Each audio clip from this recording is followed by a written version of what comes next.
Nakisaya sa Dinagyang Festival sa Iloilo ang ilang taga New Zealand.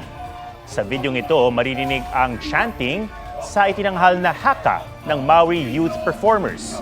Ang haka ay isang traditional war dance ng mga katutubong Maori sa New Zealand sa pamamagitan ng malakas na boses at matapang na mga galaw. Ginagawa rin daw ito bilang pagbati sa mga bisita, pagbibigay respeto sa mga yumao at pagpupugay sa mga ninuno.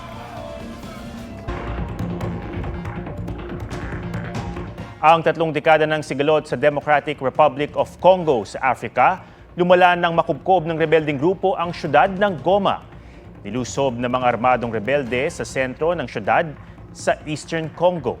May mga bangkay nang nakita pero wala pang datos. Ayon sa mga ulat, ang grupong M23 na suportado ng bansang Rwanda ay sinasagupa ng mga sundalo at pro-government militia. Nasaksihan ng ilang residente ang pamamaril gaya sa paliparan ng Goma na hawak na ng mga rebelde. Nagkaroon din ng jailbreak o pagpuga ng libu-libong inmates sa main prison ng syudad. May tensyon din sa kabisera na Kinshasa. Ang ilang embahada pati compound ng United Nations inatake ng mga kumukondina sa karahasan sa Goma.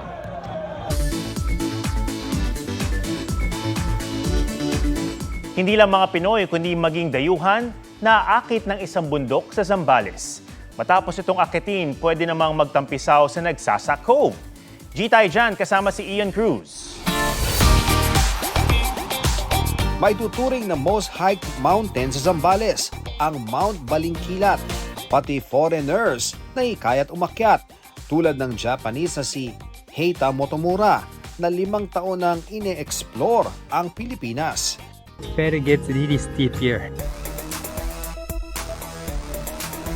Sulit naman daw kahit challenging ang pag-akyat. Becomes really amazing. That's so nice view. Cebu base si Motomura pero kinailangan niyang lumuwas sa Maynila nang humagupit ang bagyong Odette. Doon niya naisipang akyatin ang bundok sa rekomendasyon ng kanyang kaibigan. Hindi raw magsisisi sa 4 hanggang 6 na oras na hike dahil ito naman ang tanawing isusukli mula sa tuktok ng Mount Balingkilat. I like to hike the mountain where you can see the kind of combination of beautiful mountain ridges and the ocean. That's kind of really perfect to me. And then there's no tall tree on the top. You can have a 2060 view. At pagkababa ng bundok, pampapawi naman ng pagod ang paliligo sa Nagsasa Cove.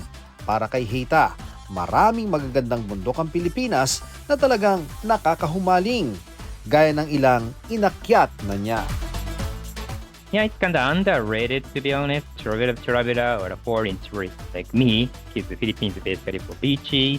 But yeah, Philippines has some good mountains.